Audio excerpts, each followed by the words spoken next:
We're fighting for America. We're saying to those who say they're patriotic, but they turned a blind eye. I didn't hear a word she said. I was looking at the James Brown wig. If we have a picture of James, it's the same. It's the same one. Are we saying something, Bill? I wasn't listening. I was too busy staring at a racist, chauvinistic misogynist with 2 prior sexual assault settlements out of court, disparaging a woman both racially and sexually. While on Fox and Friends today, Bill O'Reilly doubled down. Oh, no, wait, he said that in the past. And they grow up with no skills, and they can't read and speak, and they have tattoos on their neck, and they can't compete in a marketplace. Okay, he tripled down. Well, say you're a cocaine dealer, and you kind of look like one a little bit. Okay, let's just say reiterates that he, whether he wants to admit it or not, is just a racist old man. When asked to comment on a speech from Maxine Waters in which she went after the patriotism of Donald Trump, I oppose this president. O'Reilly opted to, as we've seen all too often when it comes to a person of colour questioning the actions of a white man in America, ignore and insult. You know, almost exactly like this. Your San Francisco quarterback, I'm sure nobody ever heard of him. That is the opposite of oppression, you dope. And oh no, it's not the first time Fox has firmly embraced intersectional racism either. How's this? The Congresswoman, you saw what happened to Whitney Houston. Step away from the crack pipe. Step away from the Xanax. Step away from the Razorfran because it's going to get you in trouble. But okay, let's dissect this one insult at a time.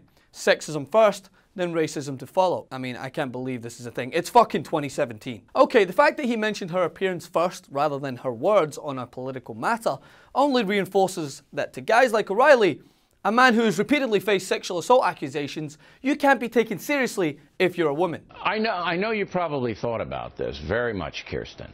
Oh, yeah. There's got to be some downside to having a woman president, right? Something. Even his co-host Ainsley Earhardt was taken aback, and once she got a word in over the cackles from douchebag 1 and 2, who were just so amused by Uncle Bill's comments at the dinner table, stated her discontent at the attack on Waters' appearance. I have to defend her on that. You can't go after a woman's looks. I think she's very attractive. But moving to the outright racism. I didn't hear a word she said. I was looking at the James Brown wig. Many viewers will immediately come to his defense, most of whom don't understand why this is racist. And there's a reason you don't understand this is racist. Because you are not the one that is being belittled this way. You are not the one who has historically been made to feel inferior because of the way your hair grows. Why my hair wasn't thin, or why it didn't, you know, blow in the wind. The way it feels or the way it looks. You know, I'd be walking down the street and somebody say something and it'd be derogatory, and I'm just like, well, why are you so concerned about what I have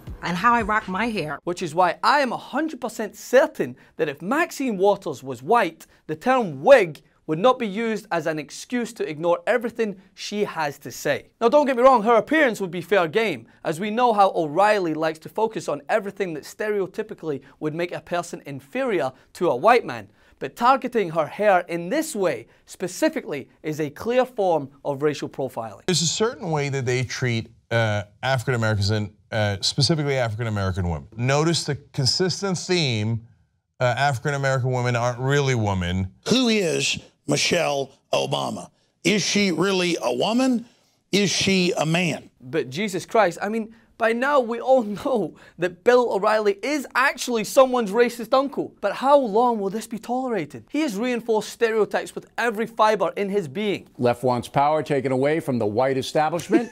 They want a profound change in the way America is run. Even directly insulting the oldest living son to Dr. Martin Luther King Jr., stating black people should wear "Don't Get Pregnant at 14" shirts. Don't abandon your children. Don't get pregnant at 14. That's what the African American community should have on their t-shirts. Am I wrong? And despite his apology in this example, his career has still been repeatedly tainted with racial profanity, sexist, and ultimately insensitive remarks. But he continues to get a pass. Why?